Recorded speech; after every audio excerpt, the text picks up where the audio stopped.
Hello, my name is Jessica Nussberger, and I'm currently a senior at the University of Houston. I grew up in Wharton, a small town about 50 miles south of Houston. My graduating class was only 203 students.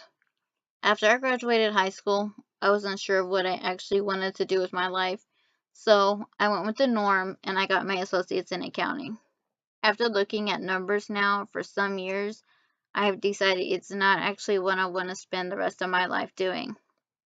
My real passion is young children and helping them to succeed. Therefore, I am majoring in early childhood through sixth grade education. I really want to teach third grade though. Currently, I am student teaching third grade at Janice Schiff Elementary and Sienna Plantation. That's in Fort Bend ISD. My current teacher teaches social studies as well as ELA. I'm looking forward to the school year at Schiff Elementary to get a real taste of what teaching is actually like. I come from a rather large family. I have 7 sisters and 3 brothers. My mother, she's widowed now for 10 years, so she has a lot on her plate. My oldest sibling, she's 38, and my youngest is 18. She just graduated from high school and actually wants to go into the education field as well. In junior high, I remember we had to take a semester of foreign language. I was not thrilled. I actually panicked. So I took Spanish. It seemed easy enough. After taking Spanish in the 7th grade, I passed it, but then I went on to take it again in the 8th grade.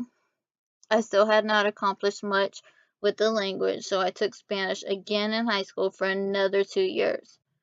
I learned much more in high school than in junior high, although to this day I speak little to no Spanish, more on the none side. Unfortunately, I also do not have any family members that speak a second language to talk with me. My boyfriend, on the other hand, he's from the Caribbean islands.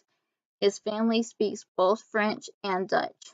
Sometimes, during intense conversations, they tend to revert back to their native language, and it sounds so intriguing. One day, I fully intend to speak a second language. I have recently bought Rosetta Stone in 27 languages. I plan to start with Spanish as a refresher from the 4 years I took it in school.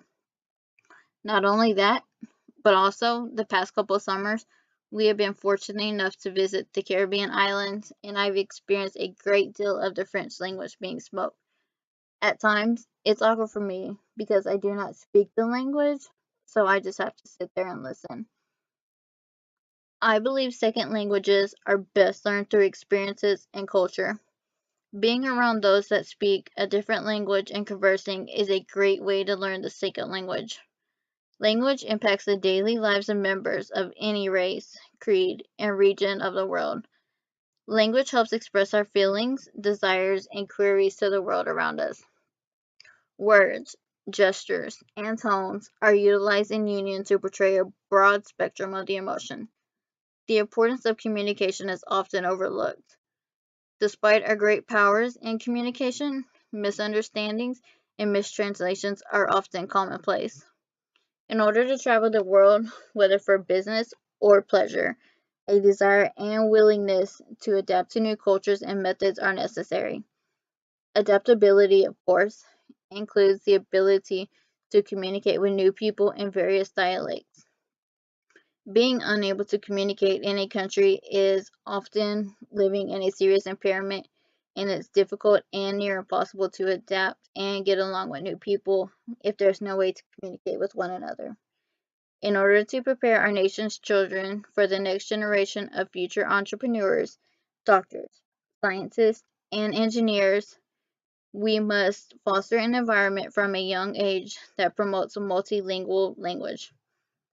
Though we are not setting up ourselves, our children, and our children's children for growth, success, security, and ultimately prosperity.